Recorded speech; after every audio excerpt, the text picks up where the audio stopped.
The underneath is an inquiry into the nature of our world, an exploration of our fractally patterned existence. Our world is manifestly strange, really weird, disturbingly odd, and yet we can't really see it.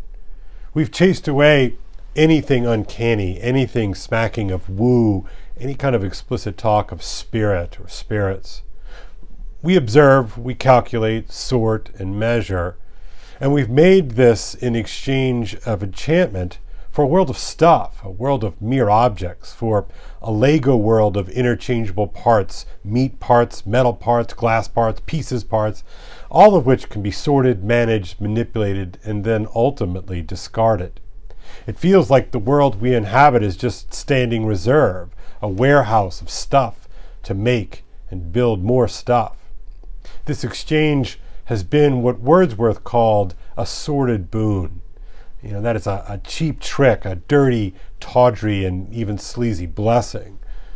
What we got then is what in another age would be called a curse. In our own age, we simply call it the cost of doing business. So much of what once made sense no longer holds. Things worked and then they didn't. Maybe we should have taken that left turn at Albuquerque. What gives? What takes? What can we do? We can't go back. There's no return with a capital V. We can't do a reverse speed run. History is in most senses real, and there are no takebacks. But I know we can't keep going the way we've been going.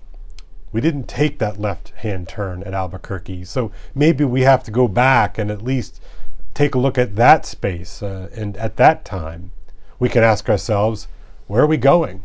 Where have we been? We have to figure out the wrong turns, what led to the wrong turns, and how we might reorient ourselves. Perhaps that turn should have been up or down instead of merely left or right.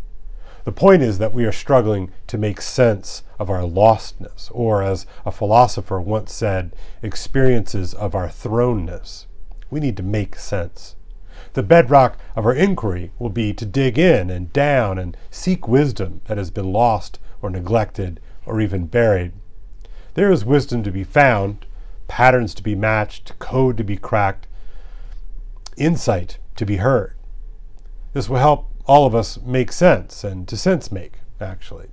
For we live, I think, in very decadent times. Modernity is characterized by exhaustion and self-loathing, leaving many folks unconvinced that there is any point to it at all. We're in a cul-de-sac of nihilism. It's our default even. I do think, however, counter to that narrative, that there is a point. We do have a purpose. We do have a destiny. Part of our impasse is that we've forgotten who we are and what we are for. This collective amnesia is, though not entirely our fault. I think we've been denied our inheritance. It's not gold or real estate or titles or sinecures, but really we've lost the codes to what you might call our civilizational trust fund. We've been denied reception of our culture by way of neglect and even by culturecide. Those who are tasked with passing on our wisdom have decided, instead, to tear it down. The cultural minders had other plans. They fell in love with the great allure of novelty, fueled by technology and the great promise of the machine to be masters and possessors of nature. I'm not merely making a polemic or a crudely political point even. I'm being rather kind of matter of fact. We need to face our crossroads with sobriety and seriousness and maybe even a good deal of levity. We need to reconnect, though, finally and ultimately to our wisdom tradition. The good news is there's just so much out there, so many old books. The bad news is that it isn't all that easy. It's not like binge watching Netflix. It's really more like going to the gym. You can't get fit or strong in an instant. It takes time. So I encourage you to check out my channel.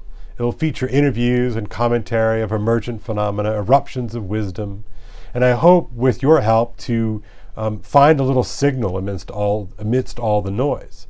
I hope to notice patterns and connect these patterns with what we've been given or should have been given.